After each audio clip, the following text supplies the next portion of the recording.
عللوا قلبك وتشوف، عللوا بركي عظام، عللوا بكفر وطاب، عللوا كيروف بدلو.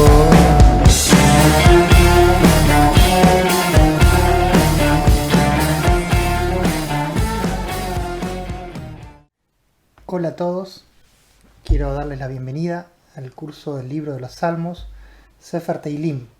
Están todos más que bienvenidos a este curso que vamos a tener para estudiar uno de los libros más importantes, y lo digo categóricamente, más importantes de la palabra de Dios, de la Biblia, que uno de los pocos libros quizás conocidos universalmente o mundialmente, que es el libro de los Salmos. En hebreo, Sefer Teilim, libro de alabanzas, ¿sí? Y yo los quiero felicitar por estar motivados a iniciar este curso. Vamos a tener 8 clases, ¿sí? Donde vamos a abarcar el contexto original de los Salmos, de este libro, su composición, su periodo histórico. Vamos a hablar un poco sobre la poesía hebrea, la poesía bíblica, cómo eso influye, la conexión del libro de Salmos con otros libros de la Biblia, en qué libro se apoya y cómo se proyecta hacia otros libros, inclusive el Nuevo Testamento. Y finalmente vamos a dedicarle una clase a cada colección. ¿Qué son las colecciones? Cada libro de Salmos tiene 5 colecciones.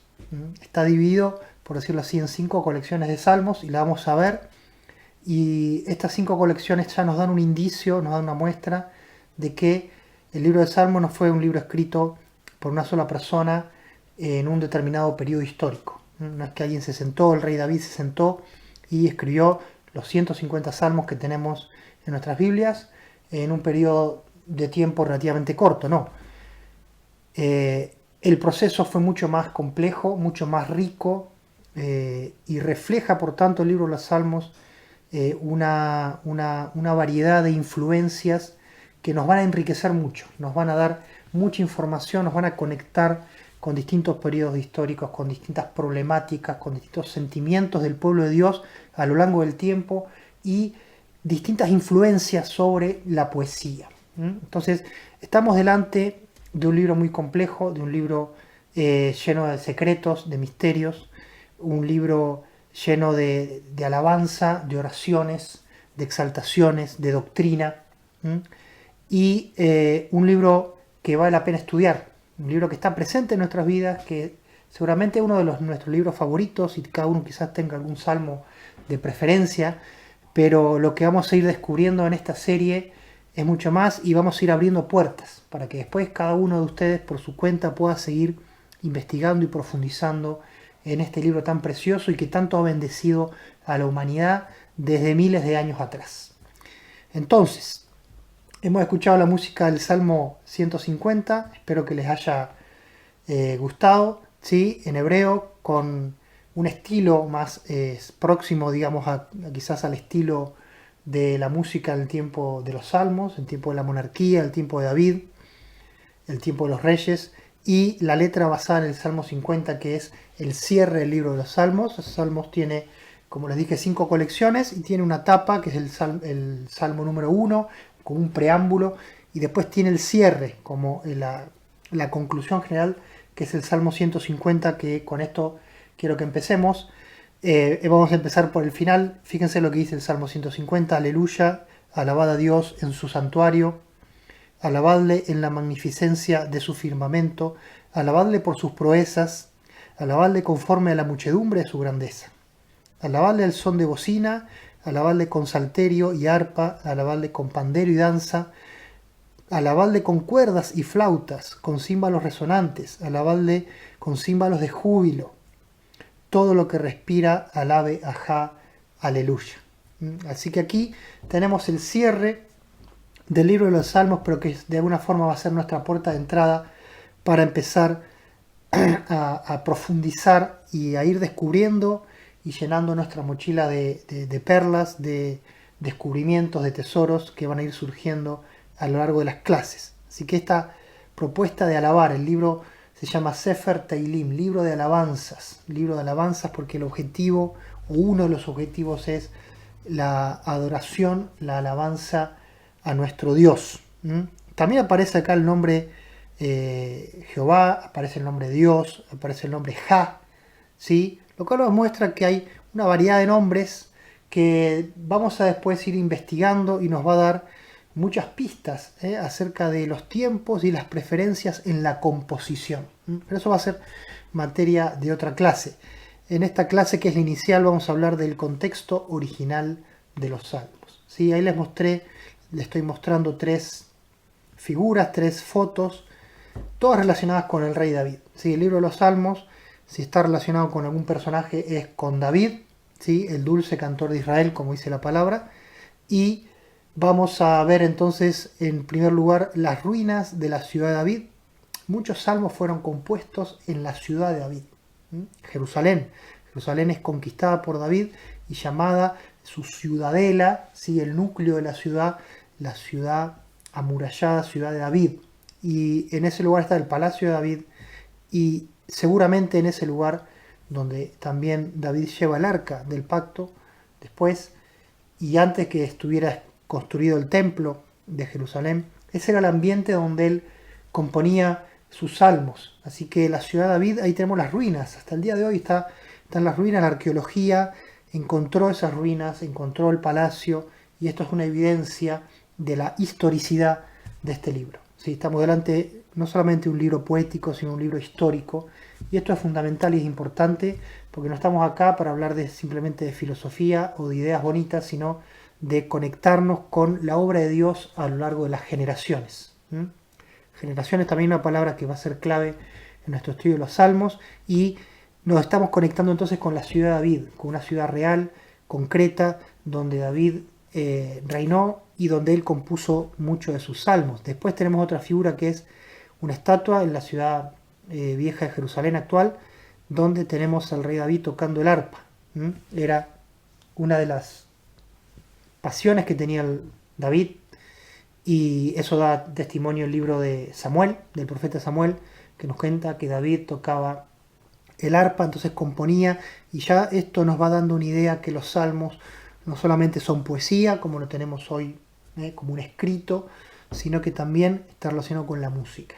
La palabra salmo está relacionado con una alabanza, con letra y con música. Y finalmente tenemos en la otra figura la tumba de David, lo que se cree, lo que hoy en día se venera como la tumba del rey David, David Amelech, Melech, rey en hebreo, David Amelech, el rey David, está ahí su tumba también en la ciudad vieja de Jerusalén, y ahí tiene entonces la tumba una inscripción de un salmo, ¿sí? ¿Por qué te abates, alma mía? Espera a Jehová, que aún he de alabarle. Dios mío, rey mío, ¿sí? ¿Se acuerdan de esos salmos? Donde el propio David hablaba con su alma.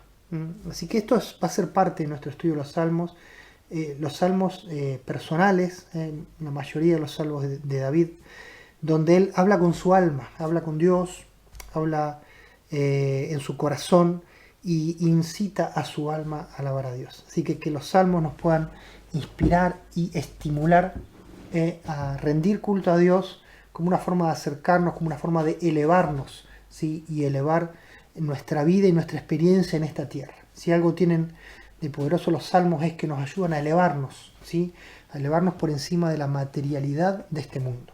Somos seres materiales, pero también tenemos un alma y un espíritu que necesita y ansía por una elevación espiritual, para darle sentido, para darle trascendencia a nuestra experiencia, para darle eternidad, esa conexión con los cielos, ¿sí? Con la presencia de Dios, con los cielos. Entonces estos salmos nos van a ayudar, y los salmos son como un elevador espiritual para tantas generaciones, y también lo son para nosotros. Amén. Bueno, vamos a ver entonces, sin más, la clase de hoy. Antes tenemos que, como a manera de introducción, hablar un poco del cuál va a ser el perfil de este estudio. Este estudio está bajo la óptica o la visión del estudio bíblico integral. ¿Qué es el estudio bíblico integral? Vamos a estudiar salmos siguiendo este patrón de estudio bíblico integral. Básicamente, la hipótesis o los principios del estudio bíblico integral que les propongo es básicamente atender tres ejes muy importantes que considero importantes. El primero es la integralidad de la palabra. Estamos hablando de estudio bíblico integral, integralidad de la palabra. La palabra es una unidad, ¿sí? La palabra refleja la unidad de Dios, un espíritu, ¿sí? Como dice el apóstol Pablo. Entonces la palabra, si bien son varios libros, varios autores, un largo periodo histórico que abarca, pero hay una unidad espiritual, porque nosotros, por eso podemos decir que hay una inspiración de la palabra por parte del Espíritu de Dios. Entonces esta inspiración es lo que hace que la palabra sea una unidad y que los autores de los libros posteriores se hayan basado en los libros anteriores. Entonces la Torá es fundamento, sobre la Torá vienen los profetas, vienen los salmos, finalmente viene la doctrina de Yeshua, de Jesús, y también la doctrina de los apóstoles, siendo la piedra fundamental nuestro Señor y Salvador. Entonces, la palabra es una unidad y tenemos que entenderla y abordarla como una unidad, ¿sí? No podemos entrar a la palabra de forma fraccionada, hacer parcelas y estudiar separadamente, porque estaríamos hiriendo y cortando el nervio inspirador, ¿sí? Entonces hay una interconexión que nosotros tenemos que ser cuidadosos en no cortar, porque entonces nuestro entendimiento de la palabra va a ser deficiente, ¿ok? Segundo punto es la autoridad de la palabra. Dijimos que la palabra es inspirada por Dios y ella orienta a los hombres, ¿sí? No es una palabra autoritaria. ¿Por qué? Porque el hombre participó en la transmisión, en la edición, ¿sí? En la comunicación de esta palabra. La palabra viene de Dios, viene de los cielos a la tierra, en forma de revelación, en forma de inspiración, en forma de guía, pero no es algo ajeno a nosotros, seres humanos. Entonces, el hombre participa, el escritor bíblico participó, el pueblo de Israel participó y los discípulos de Dios y los discípulos de Yeshua también participaron en la preservación y en la transmisión de este legado espiritual que es la palabra de Dios, que es autoritativa sobre nuestras vidas y no al revés. Nosotros no somos autoridad sobre la palabra, pero eso no quiere decir que sea una palabra autoritaria, despótica, porque es una palabra que se da en el marco de alianzas. La Torá vino de la alianza hacia el Torá Pentateuco, los primeros 5 libros de la Biblia, Moisés, vinieron en el marco de una alianza de Dios con Israel. Lo mismo los profetas, lo mismo estos salmos que vamos a ver en este curso, se dieron en el marco de una alianza, de una experiencia de pacto entre un pueblo y Dios. Lo mismo el Nuevo Testamento siempre vino en un marco de alianzas, por lo cual podemos decir que es una palabra que pertenece a Dios, que es el dador, pero pertenece a nosotros como legado y como patrimonio y como herencia, porque nosotros también, el pueblo de Dios, participa en la palabra. ¿Está bien? Entonces hay una alianza entre Dios y el hombre para tener un legado espiritual que sea luz para las naciones, luz para las generaciones, y eso es la palabra de Dios. Entonces, reconocer y rescatar la autoridad y no llegar a la palabra con una actitud soberbia, no llegar a la palabra con una actitud de alguien que va a estar rompiendo o violando esta unidad espiritual, ¿sí?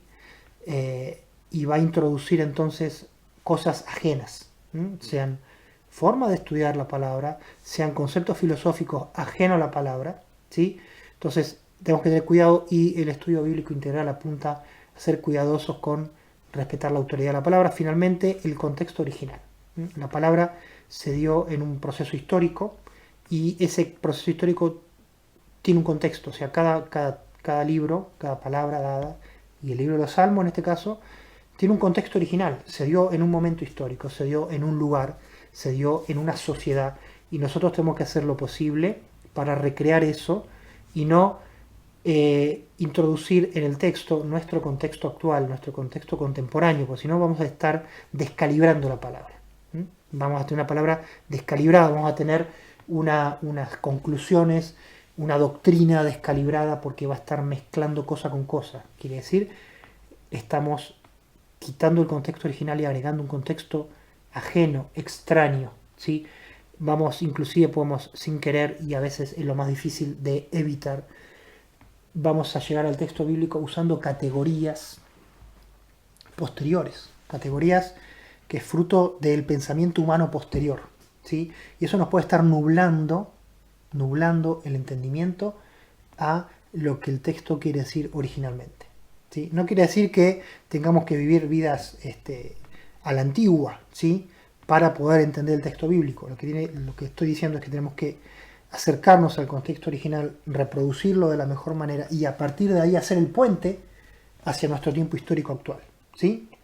Ahora, si yo no hago eso y directamente aplico el texto a mi contexto actual, puede ser que esté distorsionando o descalibrando la enseñanza, la instrucción de la palabra de Dios. Seguimos. Bueno, vamos a hablar un poco de este contexto original, dónde se desarrolló el libro de Salmos. Ya le mostré imágenes, ya le hablé de Jerusalén, de la ciudad de David. ¿Cuál es el paño de fondo? ¿Sí? ¿Cuál es el telón, el escenario donde los salmos surgen? Es un periodo histórico largo desde el tiempo de que Israel se asienta en la tierra de Canaán, llegan de la mano de Josué, después de la obra liberadora de Moisés, y finalmente con Josué se establecen, hay un periodo de gobierno de los jueces, que está relatado en el libro de Jueces, y finalmente empiezan las monarquías, la monarquía de Saúl, y después la segunda monarquía, la monarquía del rey David. Entonces, de ahí hasta el final del periodo de las monarquías, la monarquía dividida, y finalmente el exilio del pueblo de Israel, principalmente la tribu de Judá, el exilio babilónico. Otras tribus son exiliadas para la región de Asiria, ¿sí? En el norte, y después tenemos el periodo post-exílico, después de 70 años de exilio en Babilonia, vuelven algunas comitivas de judíos a Israel, ¿sí? A lo que era la provincia de Judea en ese tiempo, Jerusalén, y ese es el tiempo post-exílico donde tenemos entonces la finalización del libro de los Salmos. Ya para los tiempos del Evangelio el canon estaba cerrado, así que antes de esto fue el cierre, la compilación, la edición final de este libro. ¿Okay? ¿Cuál era el entorno cultural? ¿Cómo era la cultura en los tiempos en que se escribieron los Salmos? El pueblo de Israel, ¿sí? Que es el pueblo autor de este libro y de la palabra, estaba en un contexto sociocultural, ¿sí? Muy definido. Ellos estaban en el medio, en una zona muy de encuentro de culturas, ¿sí? Y esto obviamente influenció, ayudó a que Israel pueda tener un destaque, un protagonismo, pero también significó dificultades, desafíos y problemas con sus vecinos. Pero básicamente el entorno cultural, la cosmovisión en la zona, en la tierra de Canaán, estaba influenciada por tres zonas: la zona norte y oeste, la zona norte-este, perdón, que es la zona semita, ¿sí? Estamos hablando de Babilonia, de Siria, ¿sí? La zona semita, ¿se acuerdan los hijos de Noé? Noé tuvo 3 hijos, Sem, Cam y Jafet, y de estos 3 entonces salen las regiones, la región del lado asiático, la región semita. El pueblo de Israel también es semita, Salió Abraham de esta zona y fue a peregrinar en obediencia a Dios. El sur, la zona sur que teníamos, Egipto, Egipto, Etiopía, que era un reino importante en esa época, es la frontera sur, la frontera cultural de los camitas, los hijos de Cam. Y finalmente, en el oeste, ¿sí? Tenemos, en el occidente, tenemos la influencia de los hijos de Jafet, el otro hijo de Noé, y básicamente la cultura mediterránea. Los filisteos, como pueden ver en el mapa, los fenicios, que eran pueblos de mar, que tenían sus reinos, sus poblaciones en las islas, en Chipre, en Creta, en esa zona, y costas del Mediterráneo, y llegaron y también lograron establecerse en la costa de lo que sería Canaán. Entonces, esas son las 3 influencias. Cada cultura tenía su lengua, su idioma, ¿sí? Sus dioses, ¿sí? Israel tenía un solo dios, pero las otras culturas eran politeístas, furiosamente politeístas. Entonces esto nos da un entorno religioso, no solamente el entorno idiomático, ¿sí? Sino el entorno religioso. Israel va a desarrollar su vida religiosa, su vida de fe, en un contexto, ¿sí?, religioso politeísta. Entonces va a tratar de diferenciarse, ¿sí?, y tenemos que entender el Antiguo Testamento en este contexto, en un contexto de diferenciación, de salir de la potestad de los dioses, ¿sí?, de los ídolos, de esto que la palabra llama tinieblas, de esta oscuridad, de esta cosa engorrosa del culto a ídolos, de esta esclavitud espiritual a la libertad. Entonces, cuando habla la palabra en contexto de libertad, ¿sí?, tiene este contexto también, la libertad para servir al Dios único, el Dios hacedor de cielos y tierra, el Dios que es soberano, un Dios que es justo, ¿sí?, que ama la justicia y que hace que su pueblo entre en alianza, un Dios formal, no es un Dios tirano, ¿sí?, es un Dios que tiene una formalidad de alianza, que respeta su parte y espera que los hombres, que su pueblo también respeten su parte en el pacto. Entonces todo esto es un diferencial en la forma de abordar la religión, en el espíritu religioso del contexto, pero también Israel va a tener como vehículo de adoración algunas herramientas parecidas a los otros pueblos, por ejemplo los salmos. Los otros pueblos escribían salmos. ¿Será que los cananeos tenían sus salmos? Sí, tenían sus salmos, tenían sus propios cánticos épicos, hablando de lo que hacían sus dioses, de las victorias que daban sus dioses, himnos de exaltación y también poesía penitencial, ¿sí? Estos pueblos religiosos tenían una cuestión de penitencia, de tratar de agradar a los dioses con penitencias, y eso también va a estar reflejado en la poesía de ellos, ¿sí? La arqueología da fe de esto.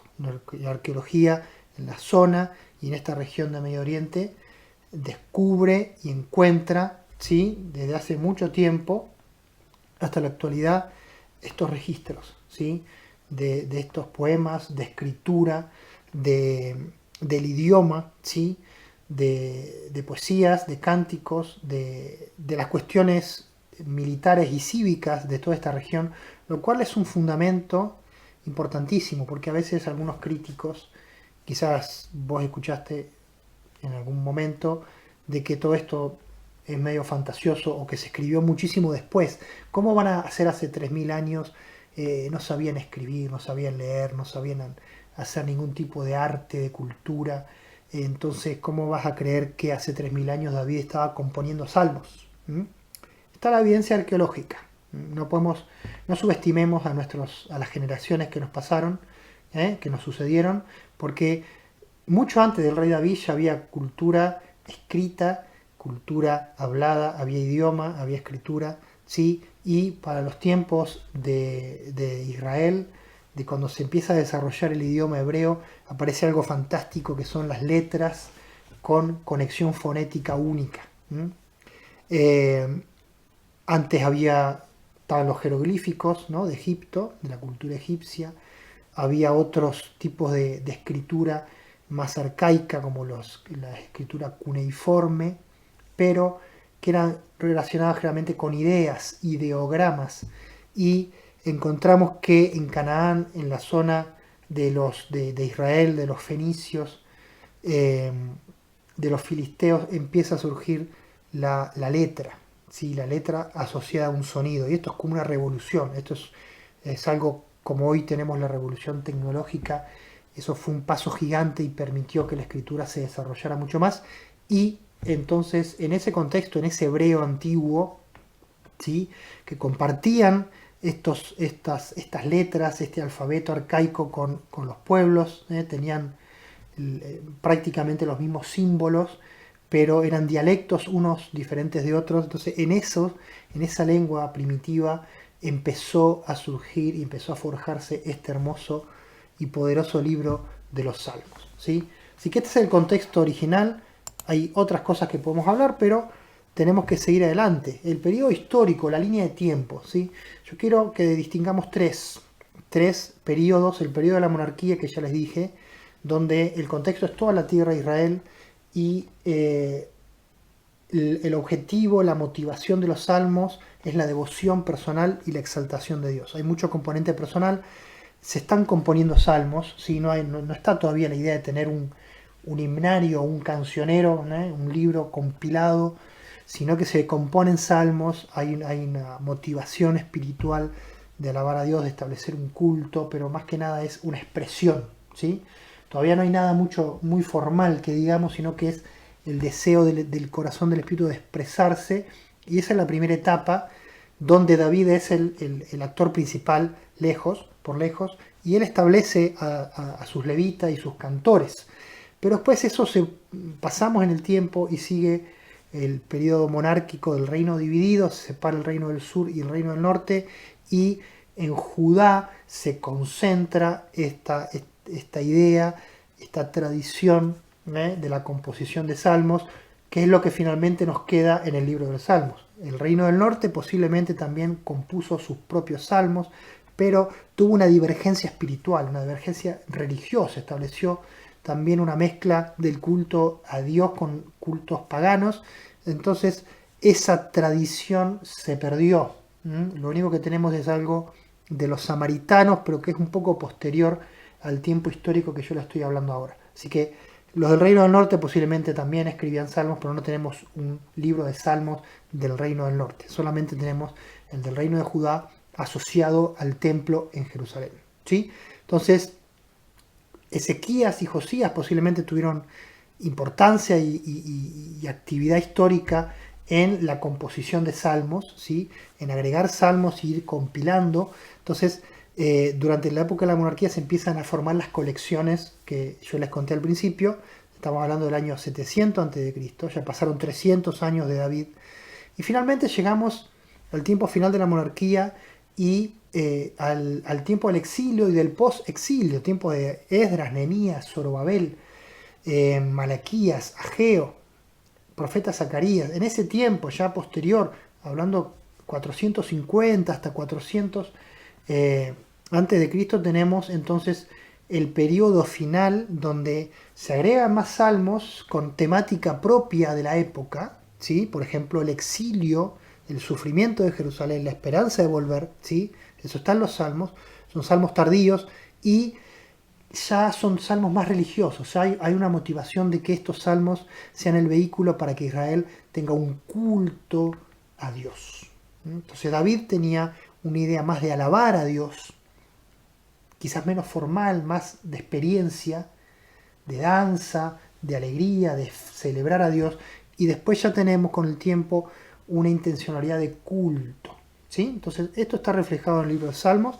Yo quiero que ustedes, ya tenemos la primera actividad, ustedes van a elegir 2 salmos, uno que sea de devoción personal, ¿sí? Un salmo a la David, por decirlo así, un salmo de devoción personal, y un salmo de culto congregacional. ¿Cómo saben si es de un tipo u otro? Por la letra, ¿sí? Por lo que ustedes van a leer en el salmo, van a darse cuenta de qué tipo es, y entonces van a tomar un salmo de cada clase y los van a empezar a estudiar. A lo largo del curso vamos a ir haciendo cosas con estos salmos y con otros, así que ya ustedes van a empezar a estudiarlo, a buscar información, a tratar de entender qué hay por detrás de estos salmos. Seguimos.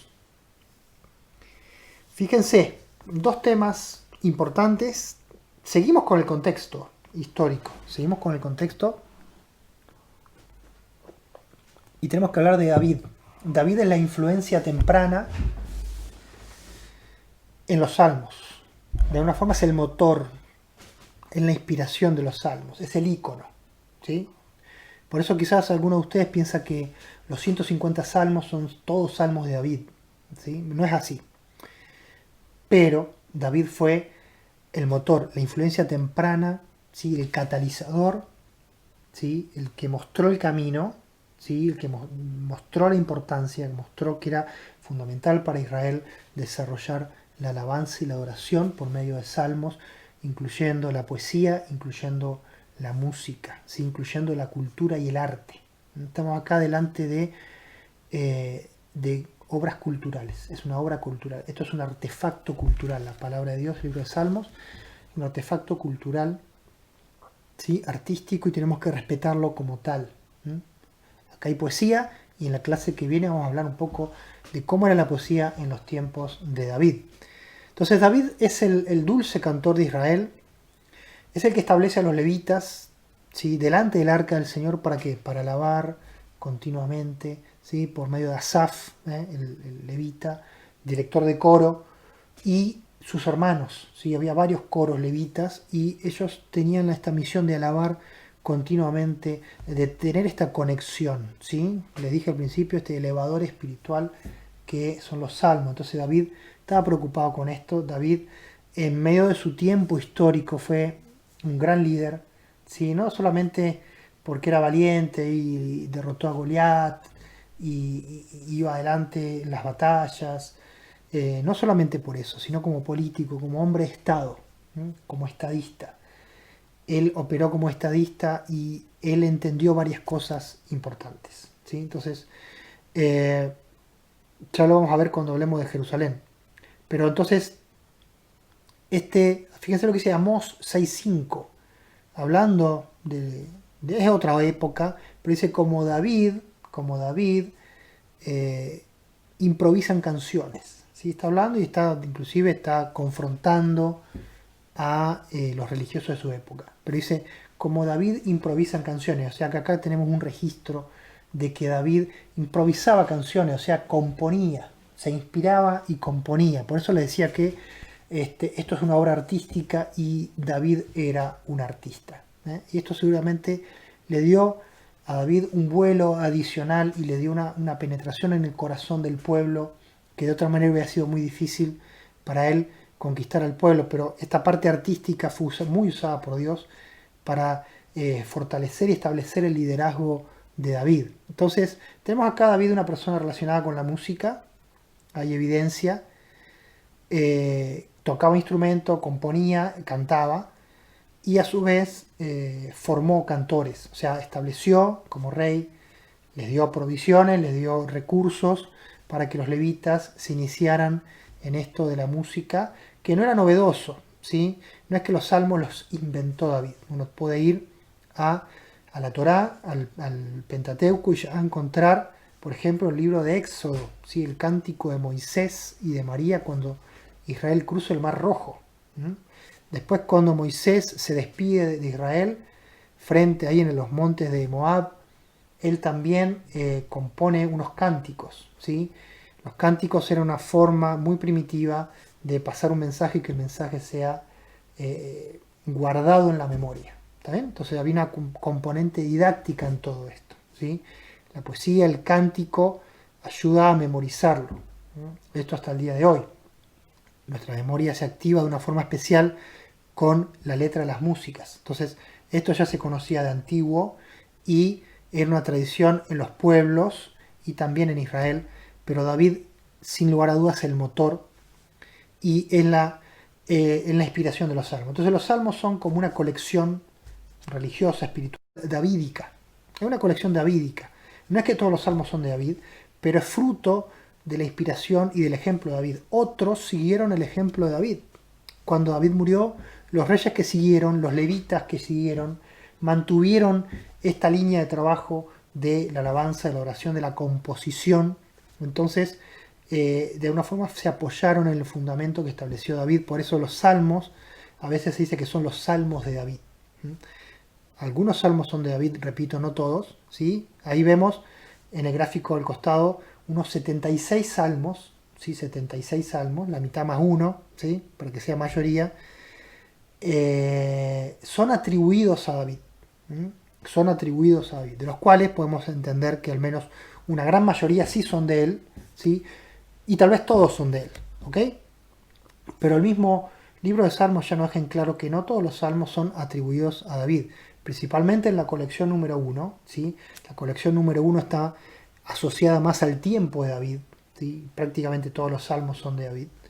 La colección 2 también tiene varios salmos de David. Después hay un decaimiento y los salmos de David escasean en la colección 3 y 4. Y finalmente en la colección 5, que pareciera ser como si fuera un rejunte, como una donde todo lo que estaba suelto se juntó, entonces tenemos varias pequeñas colecciones en una gran colección, que es la colección 5, que es la colección fantástica, ya la vamos a ver, y tenemos ahí 16 salmos atribuidos a David. Entonces, los salmos son salmos de David porque David es el ícono, de la misma forma que decimos que la Torá es de Moisés, porque Moisés es el ícono de la Torá, y la sabiduría de quién es, de Salomón, porque Salomón es el ícono de la sabiduría bíblica. ¿Está bien? Entonces, en este sentido podemos sí decir que son los salmos de David, aunque no sea el propio David autor de todos los salmos. ¿Esto quedó claro? Esta es la influencia temprana, así nació. Ahora, ¿cómo terminó? ¿Cómo se terminó la compilación de estos salmos? ¿Cómo era el momento histórico? ¿Sí? Hablamos que era el tiempo del exilio, del post-exilio. Entonces aparece una influencia tardía en el libro de los salmos, en las colecciones más tardías, que es la influencia de la Torá. La influencia de los 5 libros de Moisés: Génesis, Éxodo, Levítico, Números y Deuteronomio. ¿Sí? Si ustedes ven en el gráfico, al principio, en los primeros libros, aparece algo de la Torá, pero la insistencia en la relevancia, en la importancia de la ley de Dios, de los preceptos, ¿sí? De los estatutos, todo eso aparece con fuerza en la colección número 5 y tenemos como gran ícono de esta intencionalidad el Salmo 119, ¿sí? Que es una apología de la Torá. Y en la colección 1 tenemos el Salmo 1. El Salmo 1 no es del tiempo de David, sino un salmo que es como el preámbulo del libro de los salmos y posiblemente es bien posterior, y se agregó al final de la compilación general del libro, se agregó como cabecera, ¿sí? Como la puerta de entrada a el libro de los salmos. Y es un salmo que está relacionado también con la Torá y hace una exaltación del justo que medita de día y de noche en la ley del Señor, ¿sí? Entonces también tenemos el hecho de que hayan 5 colecciones, que se hayan decidido por 5 colecciones, también ahí muestra una clara intencionalidad de conectar el libro de los Salmos a la Torá. La Torá tiene 5 libros, el libro de los Salmos también son 5 libros, entonces acá hay algo que está hecho adrede, que hay una intención de entrelazar, ¿sí? La Torá es una historia del obrar de Dios, ¿sí? Es una revelación, es un tiempo donde Dios muestra un camino a Israel, forma un pueblo, establece un pacto, ¿sí? Por medio de una experiencia dramática en la salida de Egipto y en el desierto. Eso es la Torá. Y el libro de los Salmos, del otro lado, es el fruto de un pueblo, de la experiencia de un pueblo sometido o orientado por esa Torá. ¿Sí? Siglos después, ¿sí? A ese pueblo Israel que tuvo que andar, ¿sí? Porque estaba en un pacto con Dios, tuvo que andar bajo la influencia de esa Torá. Tanto si la obedecía como una influencia de bendición, tanto como si la desobedecía por las calamidades que venían sobre el pueblo por causa de su desobediencia.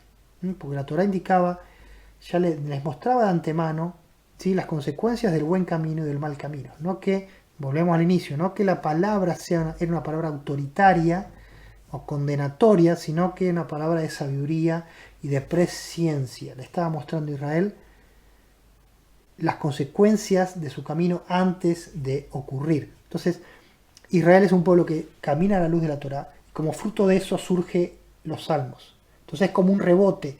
La Torá irradia conceptos, cosmovisión, irradia una forma de entender a Dios, una teología, ¿sí? una filosofía de vida, y como fruto de la experiencia de esa sociedad con la irradiación de la Torá, surge el salmo, surgen los salmos como expresión del alma hacia Dios, ¿sí? Y esto es muy interesante porque los salmos son ricos en esto. No es los salmos no son una alabanza aduladora, no es que se la pasan los poetas adulando a Dios y teniendo una visión muy, muy color de rosa, muy plástica, muy real, sino que los salmos son concretos, son reales, están anclados en la experiencia. Entonces hay salmos donde el salmista discute con Dios. Dice, ¿hasta cuándo, Dios? ¿Hasta cuándo te voy a estar clamando y no me respondés? ¿Sí? Entonces tiene esa riqueza. Hay clamor por venganza. Señor, ¿cuándo vas a castigar al otro? ¿Sí? ¿Por qué todas las malas para mí y para los malos o los arrogantes tienen todas buenas? Entonces, los salmos nos van a mostrar esos caminos con lo cual la sociedad, el pueblo de Israel se volvía a Dios en una relación prácticamente familiar, una relación de pacto. Entonces se discutía la relación del hombre con Dios, se exaltaba a Dios, se lloraba delante de Dios, se oraba, se clamaba, ¿sí? Se exponía la queja, y esto enriquece mucho nuestro entendimiento de la palabra de Dios. Entonces, mirar a los salmos con esta intención de ver y encontrar los matices, los distintos matices del libro de Salmos, nos va a enriquecer mucho nuestra experiencia y nuestro entendimiento de cómo relacionarnos con nuestro Dios. Entonces, la influencia de la Torá, también el Salmo 19 que habla de la Torá, ¿sí? Y con esto vamos terminando. Tenemos que hablar de Jerusalén. ¿Por qué Jerusalén? Hablar de los salmos es hablar de David. Hablar de los salmos también es hablar de la Torá. Obviamente es hablar de Israel. Pero también es hablar de Jerusalén. Una ciudad. Tenemos que entender que los salmos están principalmente apoyados, ¿sí?, en gran parte de los salmos, en, como dijimos, David. Y David es la monarquía, David es un pueblo, un rey, un Dios, una Torá y una Jerusalén como centro espiritual, como manifestación material de esa materialización arquitectónica de esa unidad. La unidad. Dios es uno, el pueblo es uno, el pueblo tiene una ciudad que es su capital, en la cual se va a reunir y va a ser el centro y el motor espiritual, va a haber un templo, ¿sí? Entonces hay una intencionalidad guiada por Dios, y esto hace que los salmos reflejen mucho la presencia de Jerusalén como motivo de los salmos, como inspirador. Fíjense, Jerusalén o Sión, el monte Sión y Jerusalén son sinónimos. Aparece 49 veces, es mencionada en 49 salmos, y el templo también aparece unas 27 veces, sumados los dos. Entonces tenemos una gran presencia del centro espiritual de Israel en los salmos, ¿sí? Esto se va a ir haciendo, fíjense la mención a Jerusalén, donde más tenemos mención a Jerusalén es en el libro quinto, el último, la última colección. Entonces esto nos habla de que Jerusalén va paulatinamente haciéndose cada vez más importante. Fíjense el templo, aparece en la primera colección fuerte y después en las otras colecciones también aparece, en algunas más y en otras menos, pero tiene una presencia continua, ¿sí? Hay otras menciones, quizás sinónimos del templo, que si las contáramos, ¿sí?, aumentaría todavía más el número de referencias de Jerusalén y del templo. Entonces, ¿qué pasa acá? Los salmos son un libro que reflejan también el contexto de su época, ya lo dije, pero el contexto político. Entonces, ¿los salmos son políticos? ¿Sí o no? Sí, sí, en los salmos tenemos una línea política, sí, pero en el buen sentido. No estoy hablando de política a veces como hablamos actualmente en nuestros gobiernos, los partidos políticos y demás, sino había una intención política, porque David era un político, era un hombre de Estado, ¿sí? Y él entendió, como estadista, tuvo una visión muy clara, que creo que fue del Espíritu de Dios, y que es clave para el desarrollo posterior de los acontecimientos, inclusive con influencia hasta nuestros días, porque David trabaja en la unificación y la pacificación de 12 tribus. Acuérdense que Israel era una confederación de las famosas 12 tribus. Tenían que tener un liderazgo. Las tribus, cada una tenía su perfil, tenían su orgullo de pertenecer a su tribu, tenía sus mandos, sus líderes cívico-militares, tenían un celo por la autonomía de la tribu, ¿sí? Cada tribu a su vez tenían sus clanes, y ¿quién iba a gobernar sobre las 12 tribus? Tenía que ser alguien de una tribu. Entonces hubo un proceso histórico para alinear a las tribus, porque si no, no iba a haber futuro si las tribus estaban constantemente divididas o peleándose. Había que tener una organización, había que tener un liderazgo, ¿sí?, y un una organización y una cooperación donde cada uno tenía su rol. Entonces, David trabaja arduamente por la unificación, esa era su visión, unificación y pacificación de las tribus, y no lo hace a través de la violencia. Otros líderes de otras épocas recurrieron a la violencia para imponer un liderazgo, una dictadura, por ejemplo. Pero no fue el caso de David. David tuvo paciencia, soportó el reinado de Saúl, fue fiel, no fue un golpista. Después tuvo su reinado sobre su propia tribu de Judá 7 años en Hebrón, hasta que finalmente, haciendo alianzas, dialogando, ¿sí?, cediendo, negociando y buscando la pacificación y que no haya derramamiento de sangre, él unifica a todas las tribus, y lo primero que hace fue, cuando él es nombrado rey, es conquistar Jerusalén. Jerusalén estaba en manos de jebuseos, era como una ciudad mixta, había hebreos, parte del pueblo de Israel viviendo, y había jebuseos, pero en esa época histórica no estaba bajo control absoluto, y entonces David, que había nacido en Belén, muy cerquita de Jerusalén, ¿sí?, unos pocos kilómetros, podía ir caminando, si quería, todos los días a ver a Jerusalén, a una ciudad amurallada, como acá les voy a mostrar, ¿sí?, una ciudad amurallada, pequeña, en medio de los montes de Judea, y él va y la conquista y la hace capital del reino, ciudad de David. ¿Para qué? Para unificar, ¿no? Para unificar. Acto seguido, él quiere hacer que sea un centro político, pero también religioso, y entonces lleva el arca del pacto. ¿Se acuerdan de la historia de cuando David lleva el arca del pacto? ¿Sí? Y la ciudad tiene una ubicación estratégica, en esa época más todavía, porque estaba entre el norte y el sur. Estaba en la zona centro de la tierra de Canaán, que era la herencia de Israel, ¿sí?, entre las tribus de Efraín y Benjamín, que eran dos tribus muy importantes, ¿sí? Efraín, que era el líder del norte, y también Benjamín. Y en el sur estaba Judá y Simeón. El rey David era la tribu de Judá. Entonces, era una ciudad fronteriza entre las principales tribus, políticamente hablando, y entonces David dice, este es el centro.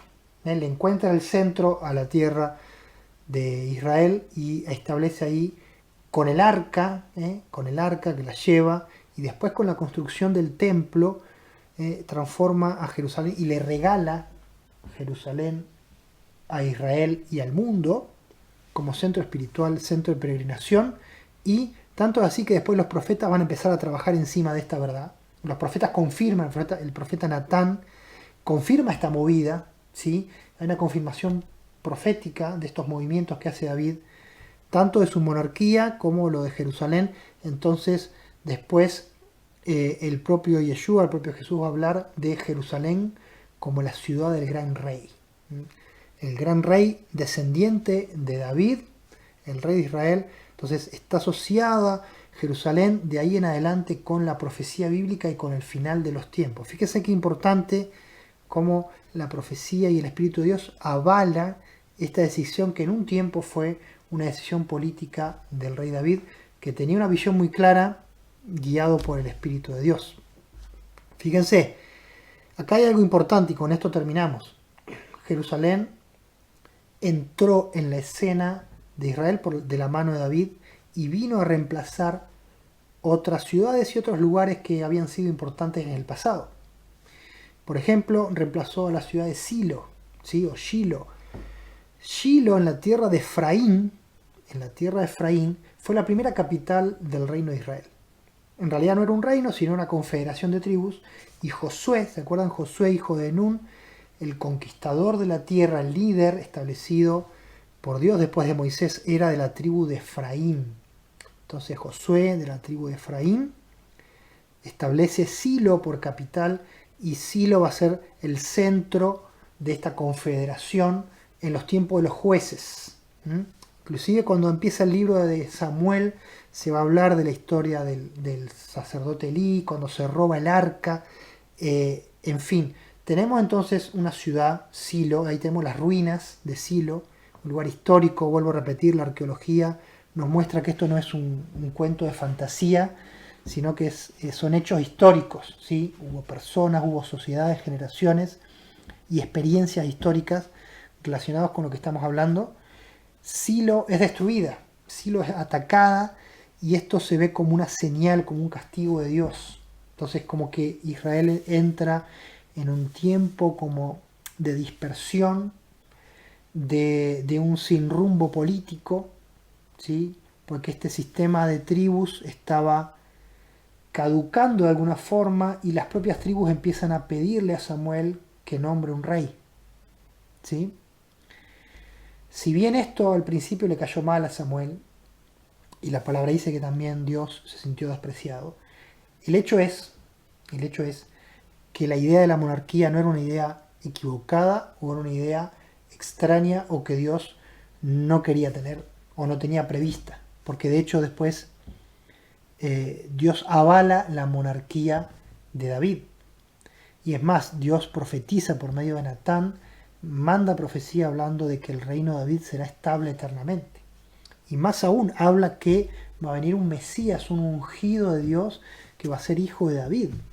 Hijo de David, no de David el pastor, ni siquiera hijo de David el salmista, sino del rey David. Entonces, el linaje político. Entonces, hay una transición, quizás la transición no fue del todo ordenada, no era el tiempo, y aparece Saúl como un rey de transición. Quizás Israel se apresuró y Dios está esperando a mandarles al rey David. No lo sabemos, posiblemente. Entonces hay una transición, ¿sí?, precipitada por el pueblo y dice, no, queremos rey. ¿Por qué queremos rey? Porque los otros pueblos tienen reyes, esos reyes van adelante de sus ejércitos, y esos reyes han venido y han destruido Silo. Entonces, si vuelven a venir, van a destruir esta confederación. Necesitamos un rey, necesitamos un ejército regular, no juntar voluntarios de las tribus, necesitamos modernizarnos.